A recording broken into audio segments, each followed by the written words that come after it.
All right, legends, today we have a heavy one, and I don't say that lightly. Today I'm sitting down with someone who helped shape the fangs and fury of 2000s metalcore and never let it die.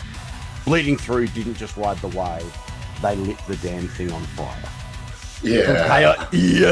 From chaotic breakdowns to symphonic dread, from vulnerability to unrelenting violence, this band has been through hell and back, and they're coming back at us again with a brand new album that hits like a war cry from the pit.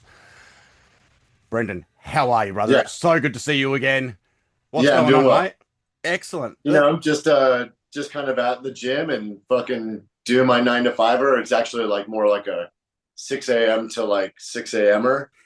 So, but yeah, man, like can't complain. I wake up, I do what I want. You know what I Mate, mean? Like and I'm that's all you can around ask for in cool life. people all day long, and you know, serving people, like doing like helping people get in shape and listening to cool music and booking shows for the band and stuff, and just kind of just doing what I do, man. Like, kind of one of these things. Like, I don't know, man. I just take opportunities as they come, and I'm just very blessed that opportunities still come. So that's it. Oh, mate, that is amazing, and that's all you can do is like keep moving forward in a positive direction, keep doing Absolutely. what makes you happy. Like that's all you can ask Yeah. for in life. If you're doing what makes you happy every day, you're not working. So Yeah.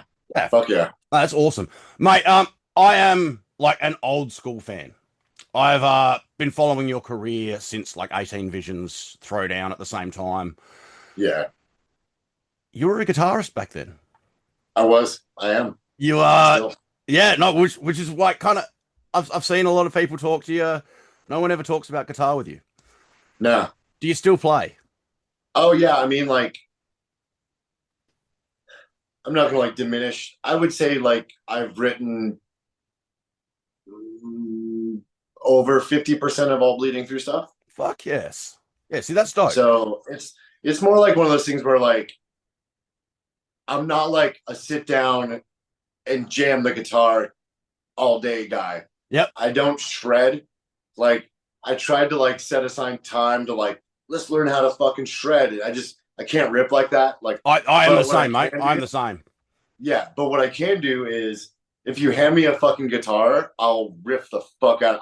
I will write some goddamn riffs. And That it's is me like as well. it's just one of those things where like I could play with the guitar as I'm thinking it, and it translates to what I'm playing.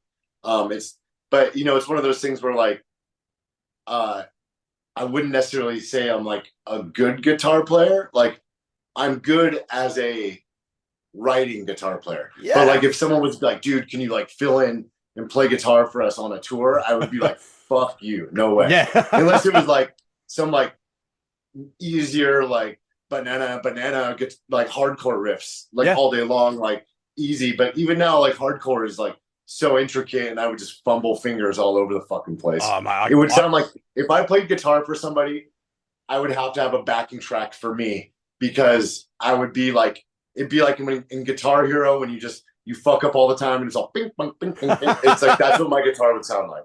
yeah, no, I'm right there with you, mate. I am a studio guitarist that likes playing Yes. chunky, Yeah. big breakdowns. Don't That ask is me about it. to record the part. I'll write the part. Someone else has to record the part. Like, there's parts that are like I'll record like a little bit, but like if it's coming to like if you're asking me to record a song, it's gonna take like, even with the modern age of recording where you could record like literally a note and piece it all together, I will still fuck that up. Yeah, yeah. So I feel that completely. What are you playing at the moment though? Like, have you got like a regular guitar that you'll go to? yeah, I have sold all of my guitars except for two. I kept my two Gibson SGs. I have a first generation SG Gothic. It's Ooh, a 2001, 2002 maybe, and I think there was only 500 of those. And then that's like my favorite. little flex there as But well. my riff guitar is a kind of a ratty crimson red Gibson SG that I bought off of Tommy Love, who was the original guitar player for Throwdown, Yep. for $300. Oh, And there's a crack in the back that's had the same like piece of gaff tape on it for like 26 years. And like it has like an EMG on the bridge, EMG like pickup, and then the original humbucker, like silver humbucker, Seymour Duncan on like the neck, and that's not even on. So it's like that's just for show. I mean, it's no The longer a wiring's guitar; it's probably part of the fucked family, up. really. Yeah, the wiring's probably fucked up. But it sounds so good. Oh, Like see, it sounds so good. It's so thick. That's what I like. If I record, I'll record with that. yeah, see, that's awesome, So, and like I said, yeah, part of the family having it for that long. yeah, dude. It's like I've had the Crimson Red guitar for fuck, yeah, probably like 27 years. It's an easy way to make us feel old as well when you start thinking about that Yeah, sort of stuff. right. I'm like, Yeah, yeah, but it's kind of cool. Like I don't know why in the world Tommy sold it to me for like $300. It was, but that's back when we were just a bunch of idiots. yeah. So, you know, Oh, but it's cool. we've all been there. I still want at one point to play guitar in like live and like sing and play guitar. We should. Maybe there'll be like a song on the next record or something. I don't know. We'll see. What about like a side project, something to like actually focus on the guitar and like. But I don't know if I could have any more projects in my life. But if I started anything else, like I think my wife would kill me. Like people would kill me because I already have a problem where I don't stop, and I'm just one of these people that I want to create and I want to like share things with people and do different things, and yeah, like I don't know, like I'm just one of those people. There's not enough hours in the day. There really isn't. No, I Like I only understand. sleep like 4.5 hours anyway. So Yeah, so that's yeah. crazy. Well, the new album is just going crazy. You guys have been like, I mean, I know you guys are part time now, so you're not like constantly touring, but the shows you guys are playing are just amazing. Some of the photos and a little bit of footage I saw of the floor show you guys played look just, Oh yeah. dude, it just gave me old school hardcore vibes. Yeah. Like amazing, so good. Like, and I love that feel when you're like in front Yeah. of the crowd and they're right there in front of you, moshing and just Totally. having a good time. It's one of those things where like, I don't whatever the profile that people think that we are is cool. Like we it's like we like to think that like there's no show too big, there's no show too small. We just want the show to be good. And it's Yes. like we're not trying to be the biggest band anymore. What do we have to prove? Like we are bleeding through. We know what we will fucking draw. We know what we're worth. We know what our name is. We're still fucking we love our fucking fan base. Like there's nothing more except just continuing to share. So Yeah. it's like when we get asked, like, do you guys want to play a floor show? And they people think that like that's not something that we would do because if we're like bleeding through, we're just like, fuck you, that's awesome. Like, why Yeah. not play that show? Like, who the fuck are we? Yeah. For real. Like this, we started this band to be for a personal connection with people that listen to our music. And that's still like the connection from day one. It's like, yeah, we say no to a lot of shows, but we do that because like we can't play everything. But like, you know, we want everything to be special. And maybe we aren't as available as we want to be, but whatever we are available for, like we are gonna just put every fucking thing into that. That's like why it's just, the fans deserve that. Just people deserve that. You know what I mean? And look, that connection you can get with the crowd at like a floor show in particular, when you don't have those Totally. barriers, oh, it's just amazing. There's nothing like it. Yeah. Not just There for wasn't like, even like monitors. oh, see that? It was awesome. I love that. I love that. Yeah. Yeah, and you never get those experiences these days. Like you just don't see it with a crowd that big as well. Like it just Yeah. it looked awesome. I just It wanted was to be cool. there. Yeah. Yeah, it was cool. Mate, I always do a few quick fire questions with people. So this is just Okay. off the top of your head type thing. They're pretty simple. So who's your favorite band? Ugh. This changes for everybody daily. It's not, I don't know if it's like a daily thing, but it's kind of a weird thing. So it's like, my favorite band would be the Misfits. Fuck yes. I think that's like most of, yeah, like, on the dude, wrist. like, yeah, dude, Yeah. like, it's the band that like I think was the first band that like visually I'm like, dude, look how cool they look. And it just kind of was like relentless and kind of just like a lot of attitude, and I was like, fuck yeah. But like my favorite artist is like that's like a different thing. It's like which is weird. Like my favorite artist is Morrissey, and Fuck yes. No, I yeah, love that. I think it's like just something that hit on a kind of a ironic lyrical sense just hit me. Yeah. So there's like that and like See, I'm wearing yeah, my favorite artist today. I've got my Prince dude, shirt and on. like that's the thing. Like I love Prince. Prince is I so good. Um, amazing. but yeah, that would be like that'd be it. Yeah, awesome. Well, my next question was going to be favorite non-metal band, but I'm going to flip that. Actually, What's your favorite metal band? I gotta go back to the other question. Yeah. There's also a third category, and that is just songwriter, composer, producer, Yes. and performer. And that's Jonesy, who is like, part of Sigur Rós and has done so many soundtracks and writes beautiful fucking music and terrifying music at the same time. And it's like uh people probably wouldn't think that would listen to something like that because of the band I'm in, but it's like that is like the most crazy shit. Like that is the most that music lets me dream. I actually love that Okay. because so many people in the scene are just like, no, you only listen to this. You listen to heavy breakdowns and that's all you do. Yeah. When there's so much Yeah. more out there. I'm a fan of everything. I love music. If it's catchy, if it's got a hook, and it Yeah. grabs me, I want to listen to it. So Metal wise,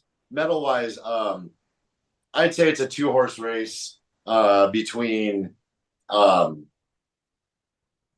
Emperor and Pantera.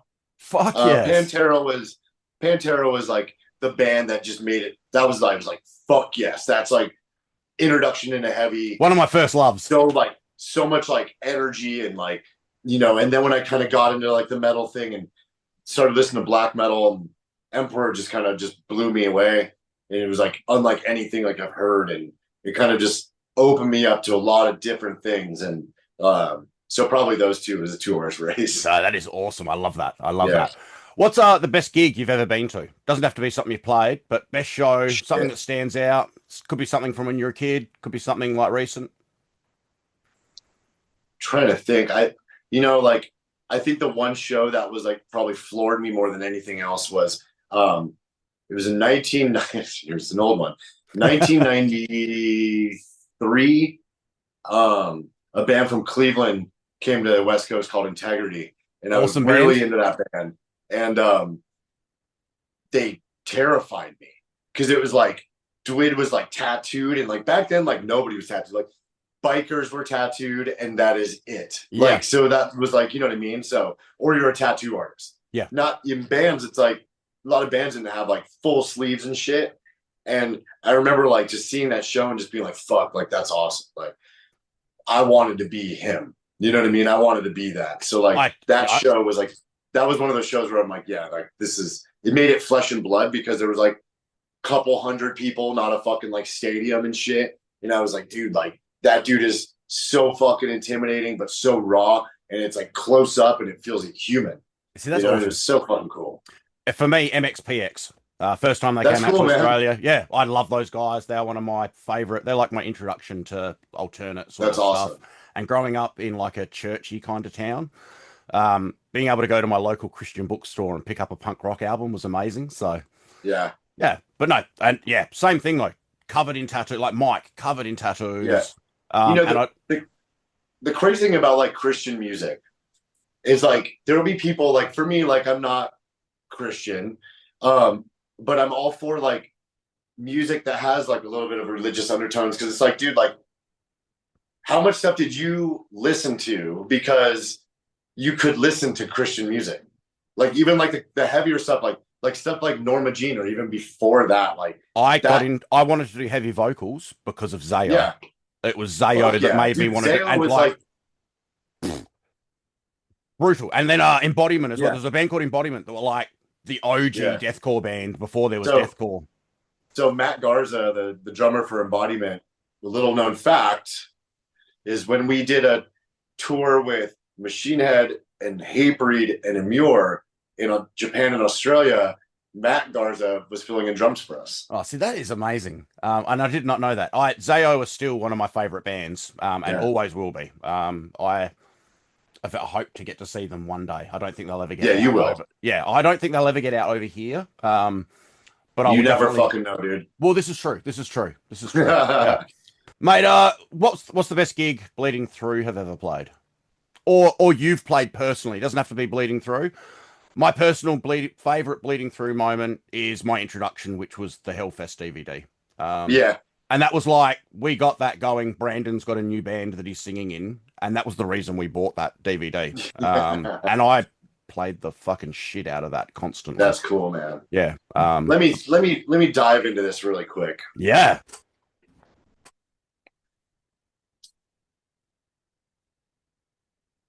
I think we played a show. As far as like, there's so many, it's really hard to like. But I can imagine. Let me categorize it by like emotions.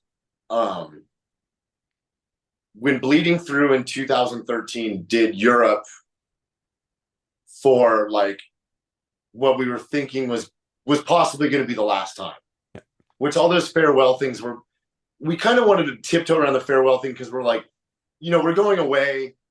We might come back. We might not. It's more just like we need to take time to reinvent ourselves. But still, there was no certainty. You know what I mean with it? Like they could have been the end because we knew we were going to take a long break.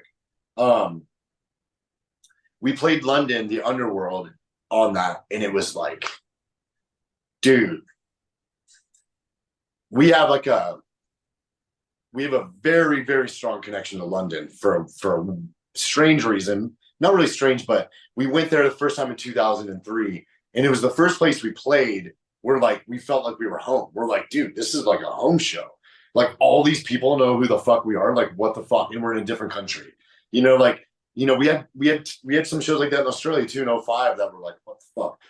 But that show was like, and then from there, the media for our type of music was very strong in England, especially London, and they were really behind us, and we were this new metalcore fucking thing, and like it was awesome. We came with this really, we rode this high wave there, and then all of a sudden, like the media kind of like just shit on us.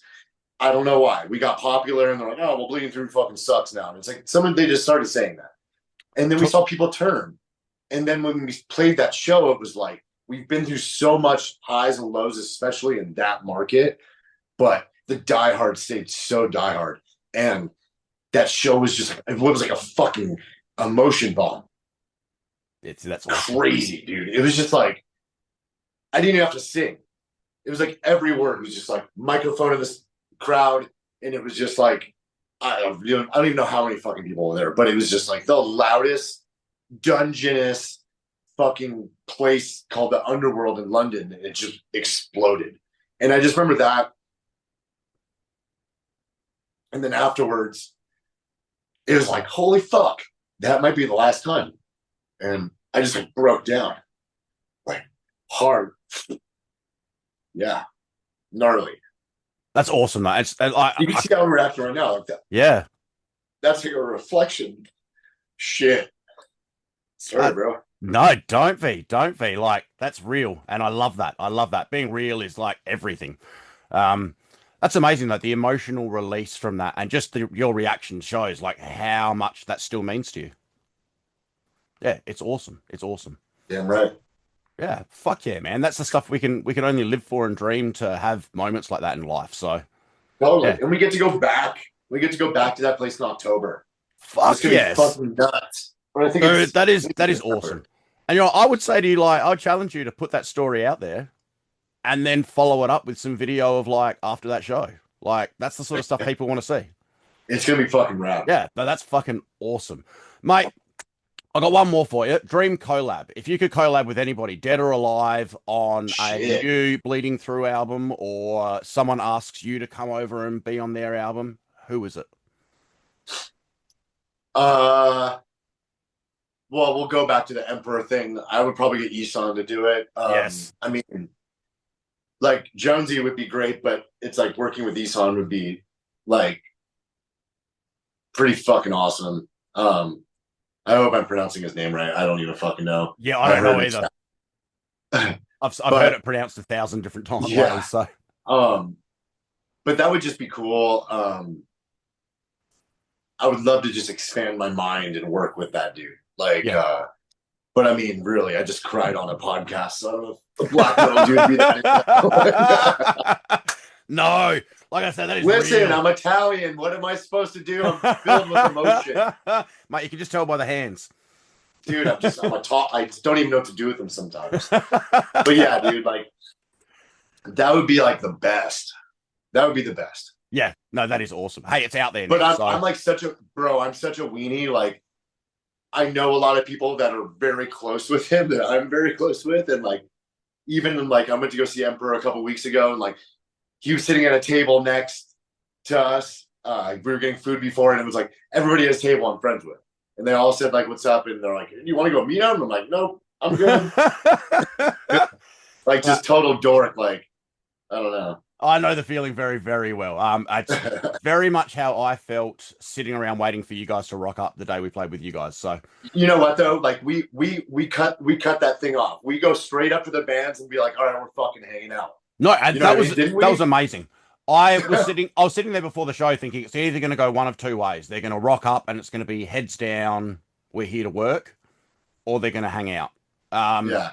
And it was the hangout, and it was amazing. I loved it. Yeah, dude. The best night, mate. Going forward, what's going on with Bleeding Through? What have you got going on?